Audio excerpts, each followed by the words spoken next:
어디에 보냐면 28쪽을 볼까요?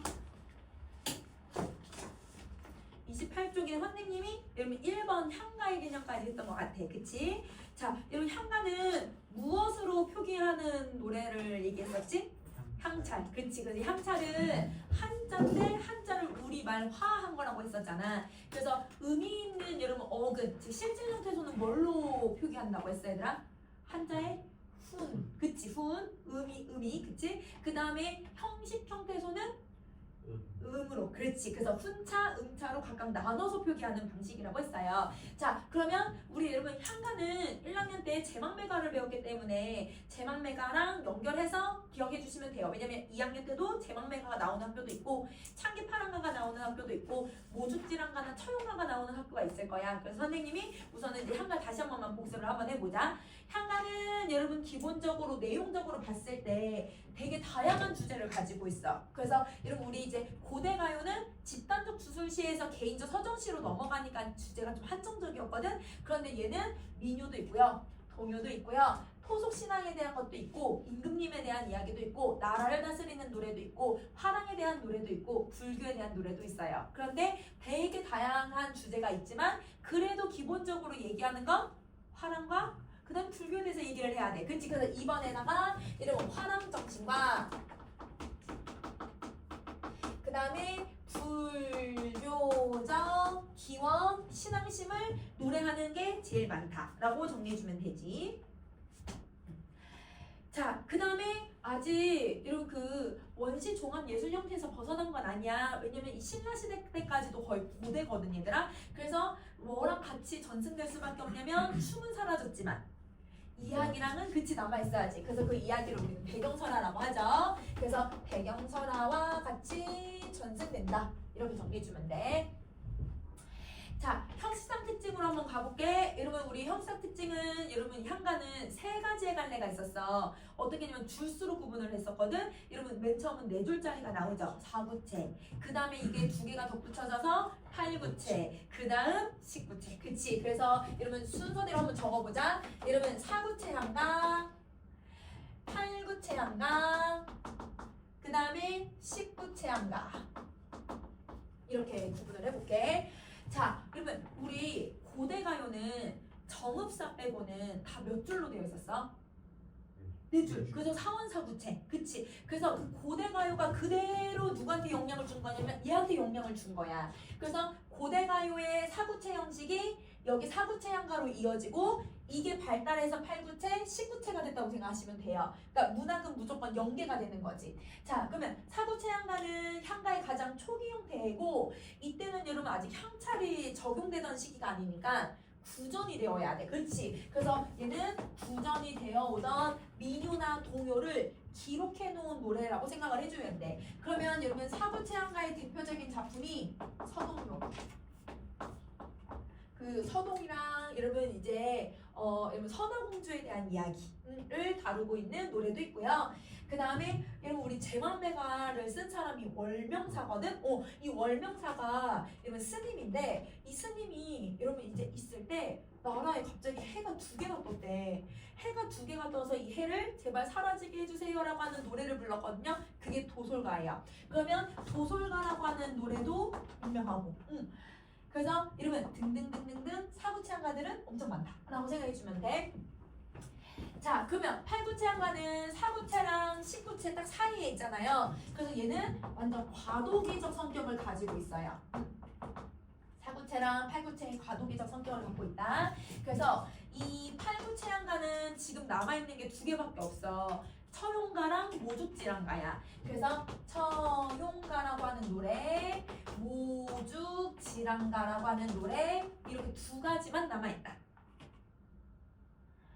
자, 그 다음에 이제 19체 향가를 갈게. 19체 향가는 여러분 이제 향가의 형식들 중에서 제일 완벽하죠. 그래서 가장 완성된 형태라고 생각해 주시면 되고, 그래서 이 완성된 형태의 노래를 그래서 뭐라고 부르기도 했었냐면 여러분 나의 감정이나 번뇌를 다 말할 수 있는 노래라고 해서 사뇌가라고 불러요. 19체 향가는 다른 말로 사뇌가라고 부른다. 그러면 사내가는 여러분 이렇게 세 부분으로 나뉘어야 되거든? 그럼 혹시 얘들아 줄수 몇 개씩 나눠져야 되는지 혹시 기억나 얘들아? 네 줄, 네 줄, 두 줄이야. 그치? 왜냐면 4구체에서 8구체 되고 그 다음에 10구체가 되니까. 그래서 4, 4, 2 형태인데 여러분 이 4, 4, 2 형태를 우리 다른 말로 뭐라고 불렀는지 혹시 기억나니? 기서결의 형태를 갖고 있다. 그치? 그래서 4, 4, 2는 기서결의 형태로 나뉘어져 있다. 자, 그리고 여러분 19체항과는 다른 4구체랑 8구체랑 가장 다른 두드러지는 차이점이 하나 있었죠. 어떤 차이점이 있었냐면 9번째 줄에 무조건 뭐가 있어야 돼요? 낙구, 감탄사. 그치? 감탄사의 낙구라고 불리는 감탄사가 있어야 돼. 그래서 낙구라고 불리는 마지막 2구 첫머리에는 감탄사를 두고 있다. 칸이 좀 작긴 하지만 여기다가 감탄사라고 쓰자. 자, 이게 이제 가장 형식적인 가장 두드러지는 특징이라고 생각해 주시면 되고, 그래서 여러분이 알고 있는 제만매가 그 다음에 창기파랑과 그 다음에 여러분 우리 정읍사를 배웠잖아요. 정읍사는 여러분 달님한테 뭐 하는 노래였지 얘들아? 소원 빌어. 달님 우리 님 안전하게 더 높이 높이 멀리 멀리 비춰주세요. 우리 남편 무사기한하게 해주세요. 이거 소원을 비는 내용이잖아. 똑같이 그러면 달한테 소원을 비는 향가가 있어. 그래서 학교 선생님에 따라서는 이제 원앙생가라고 하는 노래를 정읍사가 들어갈 때 같이 수업을 해주시는 선생님도 계시거든. 그래서 제망매가 참기파랑가 원앙생가 등 이러면 지금 선생님이 써놓은 애들이 향가에서 그래도 여러분이 이름은 좀 들어봐야 되는 작품들이라고 생각해주면 될 것 같아요. 자, 그러면 여기까지 정리했으면 이제 의의를 한번 가볼게. 내가 3번 의의는 여기다 쓸게. 자, 여러분 우리 19체 향가의 의의거든. 얘는 선생님 의의라고 써놨지만 이 의의는 여러분 19체 향가의 의의야.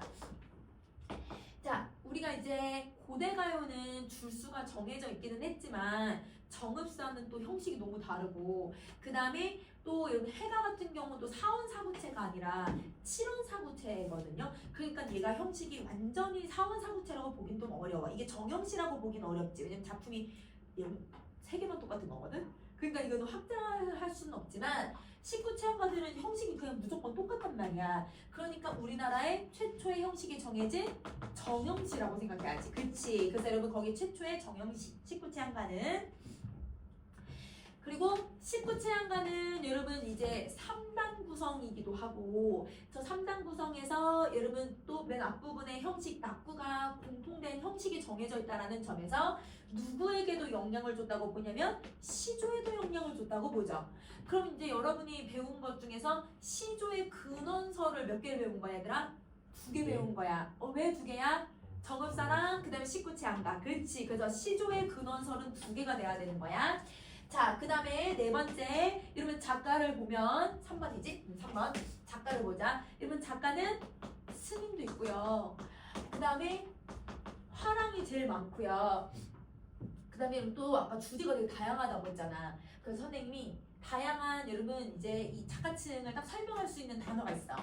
천민 여성도 썼어요. 그러니까 천민 여성이 막 흔하게 썼다는 건 아니지만 여러분 가장 신분이 낮고, 그리고 여러분 옛날에는 여성도 글을 쓸 수 있었다고 본다면 이 향가는 국민가요였구나 이렇게 생각할 수 있을 것 같아. 자, 그러면 여기까지 여러분 정리 다 하셨으면 그러면 여러분 선생님이랑 창기파랑가라고 하는 작품으로 한번 들어가 볼게요. 여러분 30쪽.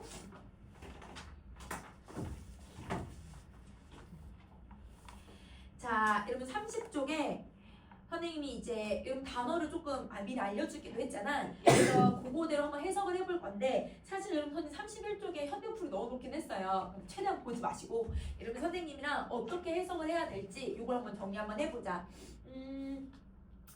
여러분 제목을 먼저 항상 봐줘야 되는데, 여러분 제목을 보면 제목에 뭐라고 되어 있냐면 창기파랑가라고 되어 있어요. 만약에 띄어쓰기를 한다고 하면 하면 이렇게 띄어쓰기를 할 거거든. 지금 다 붙여쓰기가 되어 있지만 그러면 여러분 이 누구에 대해서 이야기를 하고 있냐면 기파랑이라고 하는 사람에 대해서 이야기를 하는 거야. 그러면 이 사람이 여러분 옛날에 정말 유명한 화랑이었대. 그러니까 이 사람에 대해서 뭐 하는 노래냐면 예찬하는, 그치, 찬양하는 노래야. 그러면 기파랑을 예찬하는 노래라고 하는 뜻인 거지. 그러면 여러분 제목 보면 여러분 어떤 태도를 가지고 있을지 알겠지? 예찬이야, 예찬. 자, 여러분 이 작품을 썼던 게 여러분 지금 누구냐면 충담사거든요, 여러분. 그러면 이 충담사라고 하는 이 스님은 원래 정말 여러분 덕을 많이 쌓으시는 스님이야. 근데 이제 임금님이 나라가 너무 위태로운 거예요. 왜냐면 통일신라 후반으로 가면 나라가 위태로울 수밖에 없어요. 국권은 많이 하락하고 지방 호족들이 엄청 이제 올라올 때였으니까. 그러니까 이제 이 왕이 어떻게 하면 이 왕권을 다시 잡을 수 있을까 고민을 많이 했는데 그래도 자기가 고민해봐도 이게 답이 안 나오는 거야. 그래서 유명하신 이제 스님인 충담사를 모시고 저한테 가르침 좀 주십시오라고 임금님이 얘기한 거예요. 그래서 충담사가 고민하고 고민해봐서 내가 노래를 불러줄 텐데 그 노래에 대해서 너가 정말 지킬 수 있겠니? 라고 하는 거야. 그렇게 하겠습니다. 라고 해서 노래 2개를 불러줘요. 무슨 노래를 불러주냐면 이 창기파랑가라고 하는 노래를 불러주고 충담사라고 하는 사람이 안민가라고 하는 노래를 불러줘요. 자, 창기파랑가는 화랑을 예찬하는 거야, 화랑. 그러면 화랑을 예찬하는 노래를 왜 불렀냐? 이러면 이제 신라가 통일이 되고 나서 화랑의 의미가 무색해져 버린 거예요. 이러면 이제 전쟁을 할 때는 삼국시대에는 화랑들의 역할이 너무 중요했어. 화랑 정신 정말 뛰어났거든. 이들이 주축이 되고 김유신도 화랑이잖아요. 이들이 주축이 되어서 여러분 나라의 통일을 시켰단 말이에요. 근데 이제 나라가 태평해지니까 이들이 여러분 아무런 역할을 할 수가 없는 거야. 화랑의 의미가 퇴색해 버리는 거지. 그래서 화랑의 여러분 정신을 다시 살려놓으면 그럼 화랑이 얘들아 힘이 세지면 사실 이 화랑들을 여러분 이제 군대처럼 부릴 수 있는 게 누구예요? 왕이잖아요. 왕권을 세울 수가 있는 거야. 그러니까 화랑의 정신을 다시 세우자 라고 하는 의도로 여러분 노래를 불렀어요. 그런데 사실 화랑의 정신을 다시 살리기에는 이미 신라는 무너져 가던 시기였으니까 이거는 실패했고, 그 다음에 2번째 노래가 안민가인데 백성을 편안하게 하는 노래라는 뜻이야. 어떻게 하라는 거냐면 임금님은 아빠라고 얘기를 하고 신하는 여러분 엄마라고 얘기를 하고 그 다음에 백성들은 여러분 아이들이라고 얘기를 한 거야. 그러면 여러분 나라를 어떻게 다스리라는 거예요? 엄마 아빠처럼 다스리라는 거예요. 엄마 아빠가 자식을 사랑해주는 것처럼 백성을 사랑을 해야만 나라의 왕권이 설 거라고 생각을 했던 거야. 누가? 여러분 이 충담사가. 그러면 여러분 충담사는 신라시대 때 사람이잖아요. 근데 이미 그때부터 유교 사상에 대해서 얘기를 했던 거예요.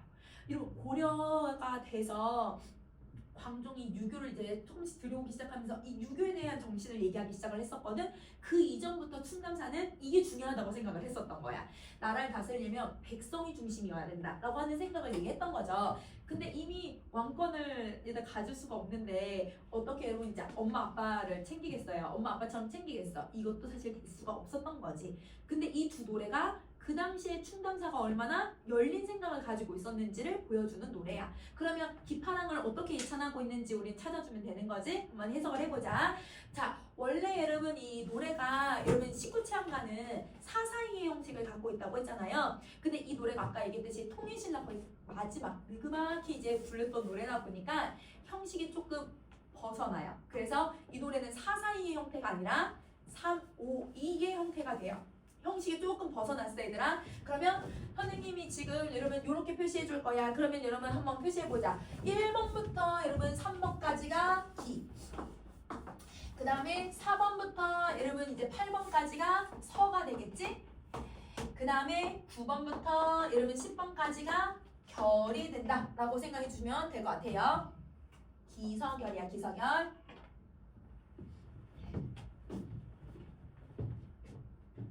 그러면 여러분 우리 이제 1번부터 여러분 이제 3번까지 한번 해석을 해보자. 자, 여러분 옛날에는 어미가 지금이랑 너무 달라요. 그래서 그 어미를 우리가 지금이랑 다르기 때문에 어미를 다 암기할 수 있는 게 아니기 때문에 어감만 찾으시면 좋을 것 같거든요. 그러면 무슨 말인지 모르겠다라고 하면 여기야 서술어라고 생각해주면 돼 얘들아. 그러면 여기서 여러분 서술어 뭐가 들어갈까 얘들아? 열다거든. 그치? 그러면 열다라고 해석하면 돼. 그러면 뭘 대부분 열까 얘들아? 문을 열 거거든. 그치? 문을 열어 젖힘에라는 뜻이야. 그럼 문을 열어 젖힘에나 문을 여는 거랑 똑같은 거잖아. 그럼 여러분은 문을 열다라고 해석하시면 되는 거예요. 알겠죠? 그래서 얘는 지금 화자가 문을 열고 이런 식으로 해석하면 되는 거야. 응, 문을 열고. 자, 그러면 얘도 여러분 이 달이었잖아 얘들아. 그러면 이 달이었거든 달. 그러면 문을 쫙 열으니까 이러면 요게 어간이라고 생각한다면 달이 어떻게 해야 될까 얘들아? 나로 시작했거든. 이러면 안 보였던 게 이렇게 생긴 거야. 문을 여니까 나타났다라는 뜻이야. 그렇지? 그러면 나토야니 나타나다라는 뜻이에요. 그러면 여러분 나타난 달이 이렇게 그냥 읽으면 돼. 그러면 여러분 화자가 창문을 쫙 여니까 갑자기 달이 뿅 이렇게 창문 사이로 나타난 거야. 문 사이로. 자, 그 다음 거 읽을 수 있을 것 같아. 그래서 얘는 아로 읽으면 첫 번째 음절이지만 아로 읽으면 말이 안 돼. 그래서 얘는 둘째 음절에 있는 으로 읽을게. 흰 구름. 그러면 얘도 여러분 요렇게 읽으면 될 것 같거든. 어간이 아니더라. 좁다. 응. 그러면 자, 여러분 우리 요렇게 단어가 있잖아. 얘랑 얘랑. 요거 여러분 무슨 차이지? 얘는 이상을 꿈을 추구하다 라는 뜻이고, 그러면 여러분 지향하다 라는 뜻이고, 얘는 여러분 도둑을 쫓다야. 그러니까 누군가를 따라가다 라는 뜻인 거지. 이런 의미거든요. 근데 이때 따라가다는 건 여러분 내가 어떤 이상과 꿈을 따라간다는 기보다는 사람을 쫓아가는 거. 동물이 여러분 우리를 쫓다 이런 의미로 쓰는 거야. 그러면 여러분 얘는 추구하다는 의미로 써야 돼. 그러면 여러분 흰 구름을 추구하며라고 해석해야 조금 더 맞겠지. 그치? 흰 구름을 추구하며. 여러분 비읍디귿 왔어. 여러분 그러면 이게 어두장군이 오면 우리 어떻게 해석하기로 했었지? 쌍디귿으로. 그치? 그래서 여러분 떠가는 것이 아니더냐라고 해석해 주시면 돼요. 그러면 자 다시 정리해보자. 문을 열고 봤더니 갑자기 달이 나타났는데 이 달이 흰 구름을 추구하며 떠나가는 것이 아니더냐 라고 질문을 한 거야. 누구에게? 달한테. 그러면 여러분 이 앞부분에 이게 기부분이었잖아요. 그러면 여러분 이 기부분에 뭐라고 적어주셔야 되냐면 화자가 달한테 질문을 하는 부분이에요. 달아, 너 지금 흰 구름을 쫓아서 어디 가니? 약간 이런 의미로 해석을 해주면 돼. 달아, 흰 구름을 쫓아서 어디 가니? 자, 그러면 달은 조금 이따가 의미 한번 더 정리할 테니까 여러분 달이에게 질문했으면 그 다음에 여러분 달이 나한테 뭐 해줘야 돼? 대답해줘야지. 여러분 대답해 어떻게 했는지 한번 살펴볼게요. 자, 4번 갑시다. 자, 새파. 여러분 는이라고 하면 말이 안 되겠지. 어떻게 해주면 돼? 새파란. 그치, 새파란. 여러분 나리가 뭐였지? 냇물. 그치? 새파란 냇물에 기랑 의. 이거 뭘로 읽기로 했었죠 여러분? 짓인데 짓은 해석하면 모습. 그치? 그러면 기파랑의 모습이 있다. 맞아. 이러면 그런데 이렇게 있다라는 뜻이겠지? 그래서 여러분 초성이란다. 맨 앞에 있는 글자의 어감만 생각해주면 될 것 같아. 그러면 기파랑의 모습이 있구나. 어디에? 냇물에. 그렇지. 그러면 기파랑을 뭐라고 생각하냐면 여러분 냇물이라고 생각을 하는 거예요. 그러니까 냇물을 보면서 기파랑을 떠올렸던 거죠. 누가? 달님이. 그러면 여러분 여기 냇물이라고 하는 여기 부분이 바로 누구를 나타내주는 말이냐면 기파랑을 비유하는 표현이 되는 거예요. 그러면 기파랑의 모습을 비유하는데, 그러면 기파랑은 여러분 지금 어떤 모습을 갖고 있냐면 새파래. 근데 여러분 물은 뭐 할 때 이렇게 새파랗게 보여? 더러울 때?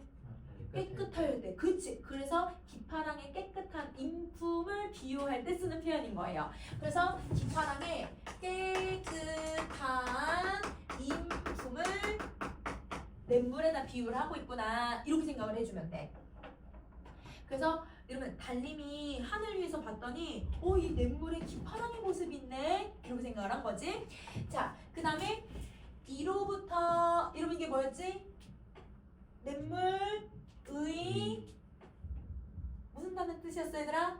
조약돌. 그치? 그러면 자, 이러면 조약돌 애거든. 의라고 했으니까. 그러면 냇가에 보면 이러면 이렇게 냇물이 있으면 이 냇물에 조약돌들이 이렇게 있잖아요. 그러면 그 조약돌에 이러면 누구가?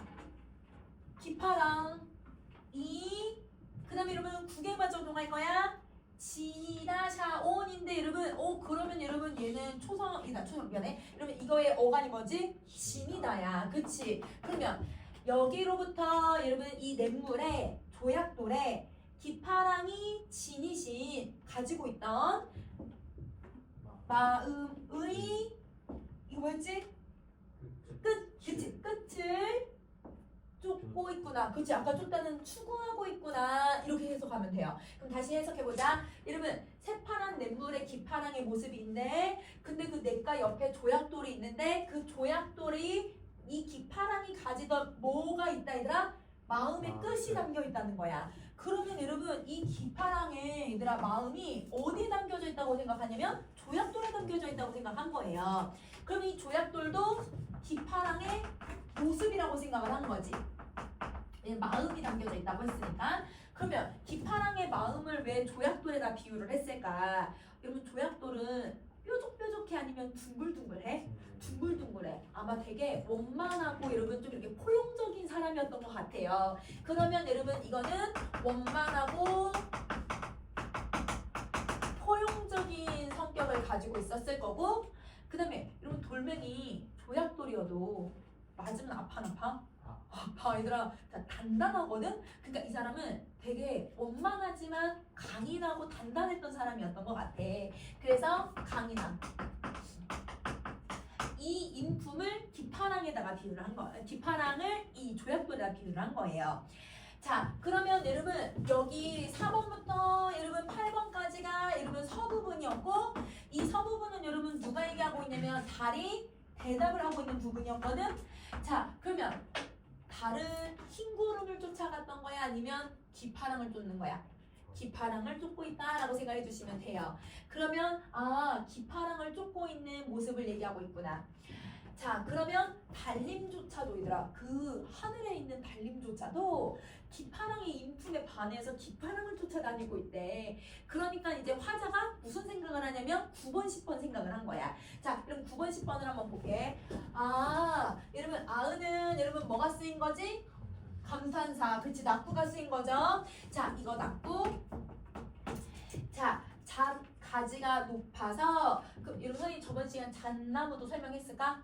잣나무는 여러분 항상 상록수 지조절개. 그렇지? 그러면 지조절개가 높아서예요. 누가 지조절개가 높을까요? 기파랑이죠. 그렇죠? 그러면 여러분 얘도 기파랑을 의미하고 있는 단어.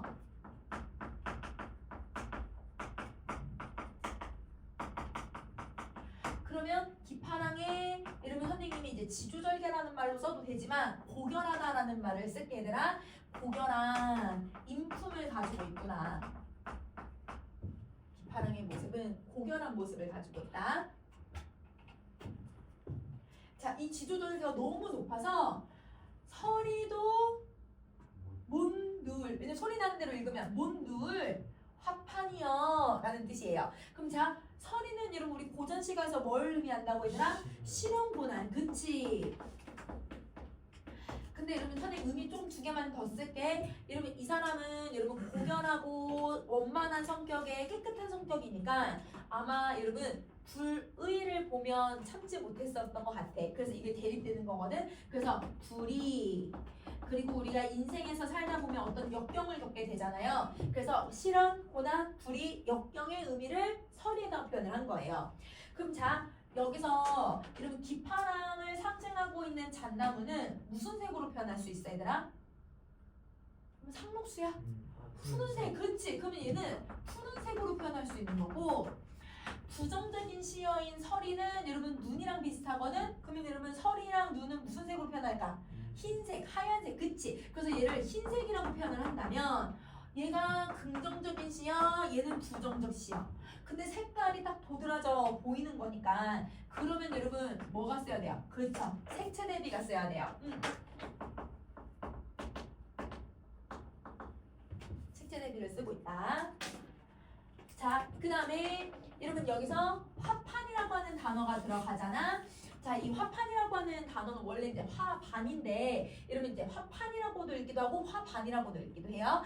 이게 뭐냐면 화랑의 우두머리라는 뜻이야.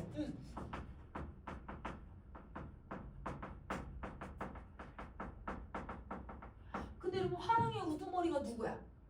기파랑이거든? 그치? 그러면 이것도 기파랑. 그러면 지금 선생님이 읽은 부분에서 얘들아 기파랑을 의미하고 있는 단어가 총 몇 개가 나왔어? 4개. 그렇지. 그래서 기파랑을 아주 얘들아 고도로 비유하고 있는 작품이라고 생각해 주시면 돼요. 그럼 자, 여기 얘들아 화판이요 라고 얘들아 무슨 편법을 썼지 얘들아? 도노법을 썼거든? 왜냐면 이거는 여러분 우리 혹격조사를 썼잖아? 그러면 도노법을 쓰기는 했는데 진짜 얘들아 그 기파랑의 이름을 부르고 있는 걸까요? 아니에요. 그래서 여러분 우리 윤동주의 별에는 밤이라고 하는 작품을 보면 어머니를 여러 번 부르거든요. 그러니까 도노법을 쓰고는 있는데 그거는 여러분 어머니에 대한 그리움을 이름을 부르는 걸로 표현을 하는 거야. 그러면 여기서도 여러분 이 사람을 예찬하고 있는 거잖아. 이 사람을 예찬하는 건 화판이요 라고 하면서 이름을 부르면서 감정을 드러내. 그래서 이걸 영탄적 어조라고 해. 그래서 여러분 도노법은 진짜 바로 있는 청자를 부르는 표현이기도 하지만 여러분 뭘 표현하기도 하냐면 영탄적 어조를 만들어낼 수도 있다라고 생각을 해줘야 돼. 영탄적 어조를 만든다. 자, 그러면 여러분 이게 결부분이잖아요. 그러면 이 결부분에는 여러분 이제 화자가 앞에서 여러분 질문하고 답하는 구조가 있었고 여러분 이 달의 말을 딱 듣고 나서 기파랑은 이렇게 뛰어나신 분이구나. 자기 혼자 감탄한 거였거든. 이건 자기 혼잣말이잖아요. 그럼 뭐라고 해야 돼요? 독백이라고 해야죠. 그래서 이 부분은 독백 부분이 들어가는 거야, 얘들아. 그래서 문답 구조도 들어가고 독백의 방식도 들어가고 있는 부분이라고 생각해 주시면 되죠. 자, 그럼 여기까지 정리했으면 달이 무슨 역할을 하고 있는지 우리 한번 살펴볼 거야, 얘들아. 자, 그럼 여러분 위에 올라가서 여러분 우리 두 번째 줄에 달이라고 하는 애가 있었지? 이 달을 한번 살펴볼게. 자, 여러분 달은요. 밤에 얘들아 나타났다라고 하는 건 여러분 밤에 반짝반짝 빛이 나고 있다는 뜻이야. 그러면 여러분 여기 있는 지금 달이라고 하는 애는 첫 번째 무슨 의미를 갖고 있냐면 정읍사에서도 이런 표현이 있었어. 반짝반짝 빛난다고. 이걸 무슨 존재라고 했어, 얘들아? 광명의 존재야. 맞아. 광명의 존재야.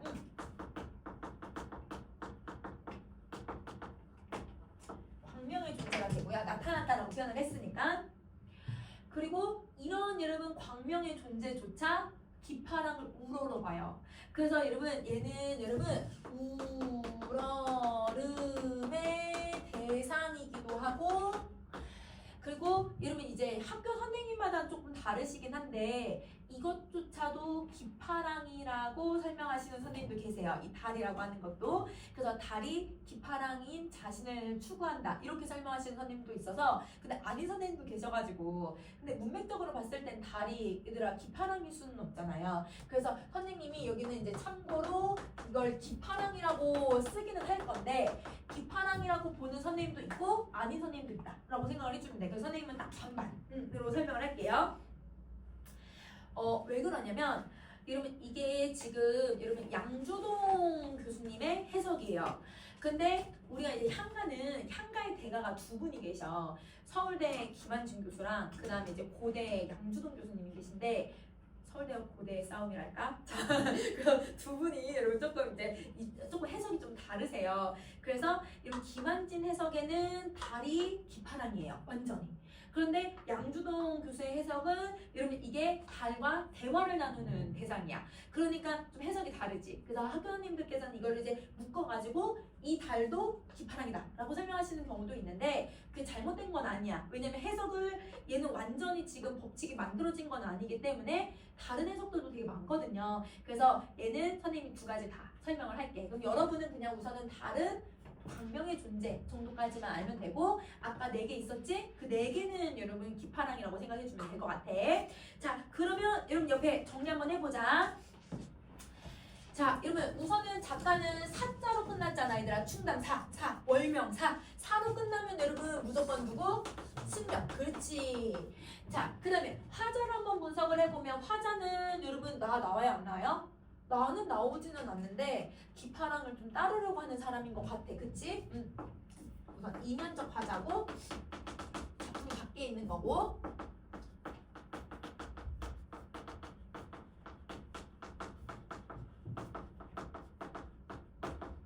기파랑을 따르려고 하는 건 알 수 있을 것 같아. 자, 여러분 시간적 배경 혹시 알 수 있을까? 달이 떴으니까 밤이겠지? 그치? 그래서 여러분 밤이고요.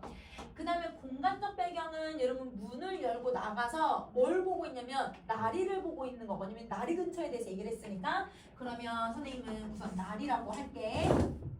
자, 그 다음에 사건은 여러분 달과 대화를 나누면서 누굴 생각한 거야? 기파랑을 생각해. 맞아. 달과 대화를 나누며 달과 대화를 나누며 기파랑을 떠올림.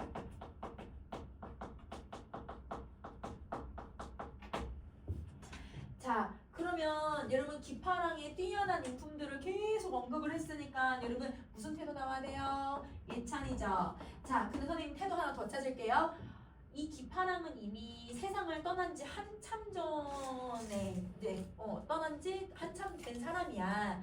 그래서 충담사는 돌아가신 여러분 그 화랑들 중에서 우리가 그 사람의 정신을 기릴 사람이 누구 있을까라고 생각하고 기파랑을 찾아서 기파랑에 대해서 이야기를 한 거야.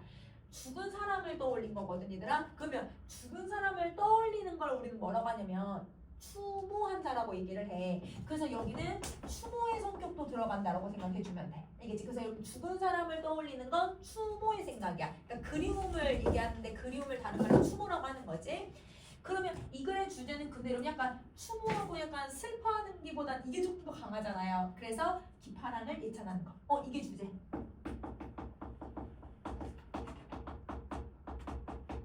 이게 주제. 자, 그 다음 여러분 우리 이제 옆에 중요표현법을 갈 건데 자, 이 중요표현법에서 선생님 뭘 정리할 거냐면 여러분 이걸 한번 정리해 볼게. 1학년 때도 배웠던 친구들도 있는데 여러분 순고미 우리나라의 미적 범주 하나를 정리해 볼 건데요. 자, 순고미라고 하는 건 여러분 어떤 개념이냐면 존귀하고 높은 가치를 지닌 대상에 대한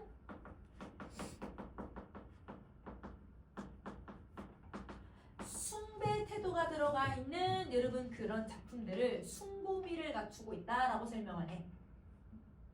존귀하고 높은 가치를 지닌 대상에 대한 숭배의 태도.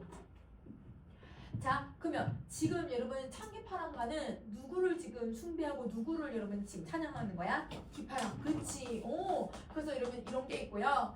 자, 그 다음에 여러분이 배웠던 제망매가도 여러분 숭고미가 있거든요. 제망매가는 얘들아 뭐가 숭고미가 있을까? 열심히 돛 닦아 기다리겠습니다. 여러분 돌 닦는다는 건 누굴 계속 추구하겠다는 거야? 불교. 그렇지. 여러분 부처님을 계속 여러분 숭배를 하겠다는 거야. 그래서 제망매가도 숭고미를 가질 수 있어. 불교에 대해서 이야기하니까.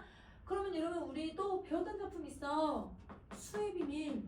여러분 수의 비밀도 뭘로 해석할 수 있냐면 구도의 자세로 설명할 수 있잖아요. 그러면 그 구도의 자세들이 여러분 숭고미가 될 수 있는 거죠. 그래서 한용운 작가는 여러분 작품에서 숭고미가 잘 드러나는 작가라고 얘기를 해. 왜냐면 계속 부처님에 대해서 이야기를 하니까. 그래서 숭고미는 이런 것들이다 라고 생각해주면 돼. 자, 그러면 여러분 한글 정리하기 따로 정리하지 말고 여러분 넘어갈게요. 여러분 모죽질환가를 갑시다. 여러분 모죽질환가는 선생님이 옆에 이러면 이제 현대풀이 바로 옆에다가 넣어놓긴 했는데 최대한 오른쪽을 보지 마시고 여러분 한번 같이 최대한 해석을 해보자. 근데 얘는 여러분 19체향가가 아니야. 그치? 여러분 몇 구체향가냐면 8구체향가거든요. 그러면 8이라고 하는 숫자는 여러분 4의 배수거든요. 고전 시간은 여러분 4의 배수로 되어 있는 작품들은 어떤 시상 전개 방식을 갖고 있어야 될까? 기승전결이야. 그래서 우리 사원사부책 고대가요 할 때도 다 기승전결 계속 넣어줬잖아 선생님이. 그래서 고전 시간은 4의 배수로 되어 있는 애들은 무조건 기승전결이라고 생각하면 돼. 그러면 이 팔구체양가인 여러분 모죽질환과는 여러분 어떻게 기승전결을 묶어주면 될까요? 두 개씩. 그치, 맞아. 두 개씩이야. 그래서 여러분 한번 적어볼게. 1, 2구는 기. 그 다음에 3, 4구는 승. 그 다음에 5하고 6은 전. 그 다음에 7, 8은 결. 요렇게 해요. 이렇게 4개. 자, 그러면 여러분 요 작품을 이제 한번 해석을 해볼 건데 우선은 여러분 얘도 제목을 한번 분석을 해볼게. 제목이 모, 죽지랑 간대. 선생님 만약에 띄어쓰기를 한다고 하면 나 이렇게 띄어쓰기 할 것 같아. 자, 그러면 이거 아까 기파랑이랑 비슷하죠? 이름 죽지랑을 추모하면서 부르는 노래라는 뜻이야. 그래서 얘는 죽지랑을 추모한다. 그러면 여러분 죽지랑을 추모한다라고 했으니까 선생님 왜 모죽지랑가랑 창기파랑가랑 같이 묶어서 보는지 알겠니 얘들아? 두 작품 모두 다 추모의 성격이 있는데 추모의 성격은 공통적이긴 하지만 여러분 창기파랑가는 이런 비애감이나 슬픔이 좀 덜하죠. 근데 얘는 좀 강해요. 그런 건 차이점이 될 수 있거든. 그래서 그거 한번 찾아보도록 할게. 자, 우선은 여러분 제일 먼저 이 죽지랑이 죽었는지 아니면 살아생전 이 작품이 쓰였는지는 아직 알 수는 없어요. 역사책에 나와 있는 게 아니기 때문에 그래서 이 작품을 추모라고는 하지만 그런데 뭐라고 하냐면 저 모자가 추모할 때 모자도 있지만 사모하다 할 때 모자이기도 하거든. 그래서 죽지랑을 추모한다, 사모한다. 그러면 자 추모하는 거는 그럼 죽지랑이 뭐 했다고 가정하고 여러분 죽은 거 그렇지 죽지랑의 죽음을 여러분 얘기하는 거고 죽지랑을 여러분 사모한다 라고 하면 여러분 진짜 사랑한다라는 기보다 애정한다 존경하다라는 뜻이거든. 그런 경우는 생존해 있을 거라고 생각하고 이야기하겠지. 그래서 여러분 두 가지 해석이 나올 수 있다고 생각해 주시면 될 것 같아요. 자 그러면 여러분 이제 기를 해석을 해보자. 간봄을 그림에 그러면 여러분 간이라는 건 지나갔다 봄이 지나갔대요. 그럼 이건 계절로 해석하시면 안 되고 우리 여러분처럼 이렇게 젊은 사람들을 우리들아 봄춘자를 써서 표현하죠. 뭐로 불러요? 청춘이라고 부르거든요. 그러면 여러분 지나간 청춘을 그림해야. 그러면 그림해 할 때 얘들아 어간이 뭘까? 그리워한다. 그치? 이 말이야. 그러면 여러분 지나간 청춘을 그리워하며 이런 말인 거지. 그러면 이거는 여러분 청춘을 그리워하고 있으니까 여러분 지난 세월을 그리워하고 있는 거잖아요. 과거, 현재, 미래 중에 언제가 돼야 돼요? 과거. 그렇지. 그래서 여러분 이 부분은 과거에 대한 이야기를 하고 있는 거야. 자, 그 다음에 여러분 여기 이야 그냥 이러면 선생님 초성에 있는 반지문 안 읽어도 돼. 모든 것이 우리의 씨름이래요. 그러면 여러분 지금 세월이 지나간 거야. 여러분은 아직 어려서 그걸 모를 수도 있지만 여러분 이제 선생님 나이 정도가 돼도 옛날에 좋았는데 지나간 세월이 좋았는데 젊었을 때 20대가 좋았고 이러면 막 내가 고등학생 때가 더 재밌었고 이러면 20대 후반만 돌아갈 수 있다면 젊었다면 이렇게 얘기할 거거든요. 그러면 여러분 모든 것이 얘들아 내가 나이가 드니까 모든 지나간 것들이 다 나의 씨름이라는 거야. 그러면 지금 화자는 얘한테도 씨름을 느낀다고 얘기하고 이 책상한테도 씨름을 느낀다고 하고 분필한테도 씨름을 느낀대. 근데 사실은 씨름을 느끼는 건 난데 내가 느끼는 게 아니라 얘도 느끼고 얘도 느끼고 얘도 느낀다고 얘기를 해. 내 감정을 뭐 한 거야 얘들아? 이입을 시켰어. 하자. 그러면 이 모든 것의 감정을 이입을 시켜놓은 거예요. 그래서 여러분 이 모든 것이 감정이입이에요. 그러니까 내가 씨름을 느끼는 건데 우리의 씨름인데 우리의 씨름이 모든 것들이 다 우리의 씨름처럼 느껴지더라. 그러니까 얼마나 얘들아 지나간 세월이 좋았냐라고 설명을 하고 있다는 거지. 자, 그 다음에 여러분 요거 름이거든? 그럼 자, 여러분 우리 아름답다라는 단어가 있잖아. 이 아름답다 혹시 형태소를 분석할 수 있을까? 형태소 분석하면 어떻게 분석해야 될까? 아름이랑 다거든요. 왜냐면 도서관답다, 아이답다, 어른 같다, 어른답다 이런 표현 쓰거든. 그러면 다른 말로 대체할 수 있으면 얘는 형태소로 분석할 수 있어요. 근데 아름이라고 하는 단어는 어근이기는 하지만 혼자는 못 써. 근데 옛날엔 썼던 것 같아. 그래서 여러분 아름, 그러면 아름다움이라고 해석하시면 돼요. 그러면 아름다움을 이러면 아까 이거 나토얀 아까 있었잖아. 나토얀이 뭐였지? 우리 창기파단가에서 나타나다. 그렇지. 그럼 아름다움을 근데 이러면 샤 있다 얘들아. 시샤 있다. 시샤. 높임 표현이야. 맞아. 그럼 나타내신 그치 이렇게 읽으면 돼요. 높임 표현이 있으면 높임 표현으로 적용해서 읽으면 되죠. 그러면 아름다움을 나타내 주신 분이 누굴까요? 죽지랑이겠죠. 죽지랑이 아름다웠다고 했겠지. 그래서 사모하고 추모하는 거야. 그러면 죽지랑의 아름다움은 정말 이 외모를 얘기하고 있는 걸까요? 성품도. 그렇지. 그래서 여러분 죽지랑의 이러면 성품과 죽지랑의 외모를 얘기할 거야. 자, 그리고 여러분은 어떻게 볼지 모르지만 선생님이 이제 어른들이 봤을 때는 지금 여러분 때가 여러분 화장을 하든 안 하든 여러분 옷을 꾸미어서 입지 않든 다 예뻐 보이거든. 왜냐면 젊잖아요. 여러분 그 젊음이 무기거든요. 너무 예쁘단 말이야. 여러분은 어떻게 생각할지 모르지만 여러분도 나중에 한 30대 40대 되잖아. 10대들을 보면 너무 예쁘단 말이야. 그러면 지나간 세월이 얘들아 아무리 이 외모라고 하기보단 지나간 세월의 그 아름다움, 그 다음에 그 아름다운 마음씨 이런 것들을 얘기하는 거야. 그걸 지니셨던 뭐가? 모습이. 그치? 이거 어떻게 읽어야 되는지 알겠지? 모습이 뭔진 모르겠지만 이거 지니다라고 해석해 주시면 되죠. 그러면 이러면 이 아름다움을 나타냈던 모습이 뭘 지녔냐면 주름살이에요. 이게 주름살. 그러면 여러분 정말 아름다웠던 그 젊었던 그 아름다운 젊음이 이제는 주름살이 져버렸구나 이렇게 해석을 해주면 되지. 그러니까 그게 씨름이야. 여러분 선생님 이제 선생님 계속 나이 얘기를 하게 되는데 선생님 이제 친구들이 조금 일찍 결혼한 친구들은 벌써 초등학교 3학년 딸이 있어요.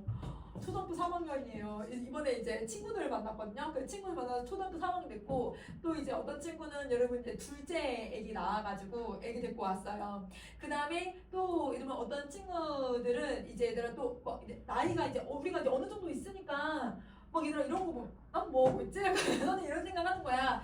근데 우리가 분명 우리도 20살이 있었고 20살이 있었고 우리도 이제 고등학생 때가 있었는데 벌써 엄마 아빠가 다 된 거야. 엄마 아빠 되고 이제 애들이 막 흰머리 나는 애들도 있어. 머리 빨리 새치 생긴 애들 있어. 흰머리도 생겨. 얘 염색해. 내가 막 염색해 이렇게 했는데 바빠. 애기 보기 바빠 막 이러는 거야. 근데 이제 주름살도 생기고 선생님도 지금 보면 여기 다 주름살 생긴단 말이야. 그러면 옛날 사진 딱 보는 거랑 지금 사진 보는 거랑 달라 얘들아. 그러면 이러면 이 주름살이 졌던 게 어떤 마음이 드는 거?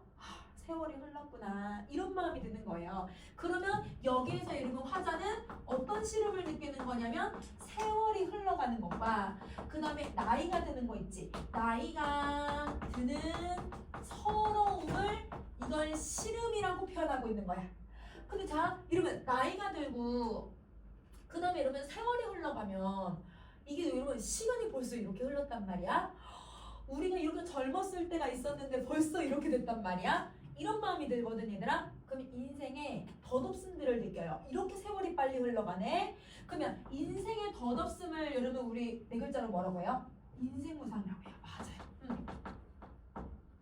그래서 화자는 과거를 떠올리면서 인생무상을 계속 얘기하고 있는 거야. 자, 여러분 이 부분이 기와 서 부분이지. 기는 여러분 이야기의 소재를 꺼내고 서는 그 이야기의 소재를 뭐 하는 부분이야? 더 심화시키는 부분이야.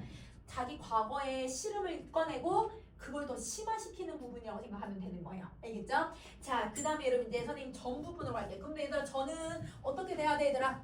전환되는 부분이잖아. 고조되는 부분이기도 하고 전환이 되는 부분이야. 어떻게 전환되는지 한번 봐보자.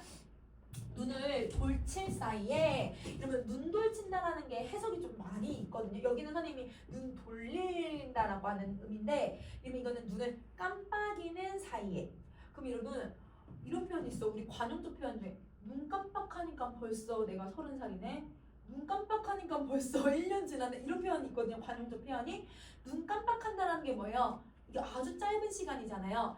짧은 시간 안에 세월이 확 지났다는 뜻이야. 그러면 여러분 눈을 깜빡이는 사이에 그만큼 여러분 세월이 빨리 흐른 사이에 만나 뵙기를 여러분 지오리가 무슨 뜻이냐면 바라겠습니다 라는 뜻이에요. 그러면 만나기를 바란다는 거예요. 그러면 지금은 죽지랑을 만날 수 있다 없다? 없다라고 보는 거야. 그러면 자 여러분 얘는 눈을 깜빡이는 사이에 만나기를 바란다는 건 두 가지로 해석을 해볼게. 여러분 만약에 죽지랑이 생존해 있다고 한다면 지금 죽지랑과 쉽게 만날 수 없는 환경인 것 같아요. 그러니까 죽지랑과의 만남을 기약한다라고 보면 되죠.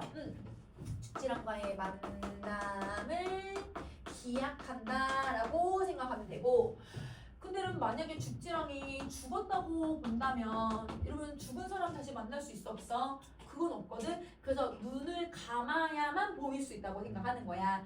눈을 감았을 때 만나길 바라겠습니다 라는 건 여러분 꿈에서라도 나타나 주세요. 아니면 여러분 내가 눈 감을 때 생각이라도 나게 해주세요. 이건 그리움이야. 그러면 여러분 이 만나기를 바란다라는 그리움을 표현하고 있구나. 이렇게 생각하면 되지. 그럼 자 여러분 이 전 부분은 과거에 대해서 얘기하고 있는 걸까? 현재에 대해서 얘기하고 있는 걸까? 미래에 대해서 얘기하고 있는 걸까? 지금 만나고 싶은 거야. 지금 그리운 거거든? 는 지금이라고 했어. 그럼 뭐예요? 현재 느끼는 감정이야. 그래서 여러분 저는 그러면 뭐가 돼야 되냐면 얘가 현재. 그러면 아까 얘들아 기선은 과거였거든? 과거에 대한 이야기를 더 많이 했거든? 얘는 현재에 대해서 얘기를 하고 있는 거다. 자, 그 다음에 이제 겨울 갈게. 이렇게 이름 부르네. 그럼 이건 낙구라고 보면 될까? 안 되죠. 왜냐면 낙구는 어디에 있어야 돼요? 9번째 줄 19체에만 있어야 되니까 이건 낙구가 안 돼, 얘들아. 그냥 이름을 부르는 거야. 아까 이런 도노법을 쓰면 무슨 어조?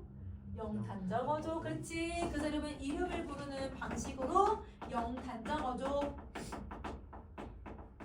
이렇게 생각하면 돼. 자, 그러면 이 낭이시여, 죽지랑아, 너를 그리워하는 마음에 녀올길이거든. 여러분 혹시 녀다가 무슨 뜻이었는지 혹시 기억나? 가다, 그치? 살다, 지내다. 근데 거기에다가 여러분 리을을 썼어. 그러면 여러분 우리 관용사용어미를 쓴 거거든요. 근데 관용사용어미는 옛날이랑 지금이랑 똑같아요. 그러면 여기다 리을을 붙이면 시제가 뭐가 돼야 돼요? 미래예요. 미래. 맞아, 미래. 그러면 자 그리워하는 마음에 내가 갈 길, 그리워하는 마음에 내가 살아가는 길, 내가 그리워하는 마음에 지낼 길이라는 뜻이야. 그러면 이거는 미래에 대해서 이야기를 하고 있는 거네. 자, 그러면 내가 너무너무 얘들아 이 사람이 그리워서 그 그리운 마음에 이 사람을 보려고 어딜 가는 거예요? 만나려고 가는 거예요. 갈 길이라고 했으니까 가는 거예요. 그래서 어딜 가냐면 다복은 해석을 못하더라도 요거는 읽을 수 있지 얘들아. 마을에 잘밤이 있습니까? 그러면 자 다복마을이거든요. 다복마을. 그럼 다복이 뭐냐면 다북숲 마을이에요. 자 여러분 이건 다북숲 마을은 여러분 지금 이게 비유적 표현이거든. 자 원관념을 한번 생각을 해보자. 여러분 쑥 혹시 캐본 적 있어요 얘들아? 봄에 쑥 안 캐봤어? 여러분 쑥 양지에서 자랄까요? 음지에서 자랄까요? 음지에서 자라요. 대부분 무덤가에서 자라거든요. 왜냐면 무덤가가 약간 으스스한가 봐. 그 여러분 거기에 우리 제주도는 여러분 그 돌담들을 세우잖아. 그 돌담 틈으로 얘들아 이렇게 쑥들이 엄청 많아. 물론 이제 햇빛이랑 이제 음지 같이 있는 곳 거기서 이제 쑥을 캐는데 그래서 여러분 이 쑥이 있는 마을이라는 건 여러분 쑥을 캘 수 있는 약간 음지를 얘기하거든. 그래서 무덤이야. 원간염이. 그래서 여러분 얘 원간염은 무덤이에요. 무덤. 혹은 여러분 저승이에요. 그러면 여러분 우리가 무덤에서 같이 잘 수 있겠습니까? 제가 저승에서 당신을 만날 수 있겠습니까? 이런 의미예요. 그래서 저승에서 만나는 건 지금이에요? 미래예요? 미래예요. 그러니까 미래에 대해서 얘기를 하는 거지. 그러면 여러분 나는 어디 가서도 널 만나고 싶다? 저승에 가서라도 만나고 싶다. 그러면 이거는 만남을 소망한다고 생각하면 되는 거지. 내가 저승에 가서라도 만나고 싶다 라고 하는 미래를 얘기하고 있는 거야. 자, 그러면 여러분 여기까지 정리했으면 여러분 우리 이제 작품 여러분 해석을 해볼게. 자, 여러분 작가는 여러분 드고라고 하는 사람인데요. 여러분 나중에 배경서를 한번 읽어보세요. 그럼 드고는 죽지랑이라고 하는 화랑 밑에 있던 낭도를 얘기를 해요. 낭도, 화랑을 쫓아다니던 낭도. 그러니까 얘도 사실은 누군가 돼야 되는 거야? 화랑이라고 생각해주면 돼. 자, 화자는 여러분 지금 나라는 말 있어 없어? 잘 봐봐. 여러분 나를 포함한 글자 있지 않아? 우리. 그치 여러분 우리 있어. 우리. 그러니까 나를 포함한 단어가 있으니까 표면적 화자가 얘기하고 있는 거야. 작품 안에서. 자, 여러분 시간은 여러분 과거, 현재, 미래 다 나왔죠? 그러면 여러분 우리 시선 전개 방식 바로 찾을 수 있겠다. 시간의 흐름이야. 어떤 시간의 흐름이야? 순행적 근수성이야. 그치?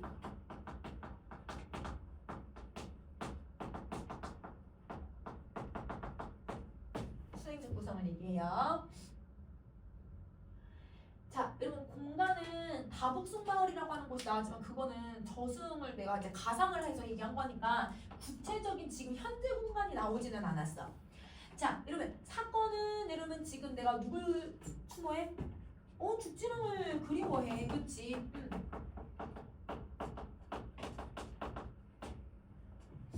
자, 그러면 정서 태도는 여러분 아까 모든 씨름이라고 얘기를 했잖아요. 그러니까 내가 여러분 막 서럽기도 하고요. 그립기도 하고요. 그리움. 그 다음에 사모하기도 하고 추모하기도 한다. 같이 이렇게 정리할게. 그러면 이 글의 주제는 여러분 당연히 그러면 죽지랑에 대한 추모. 이렇게 정리해주면 될 것 같아.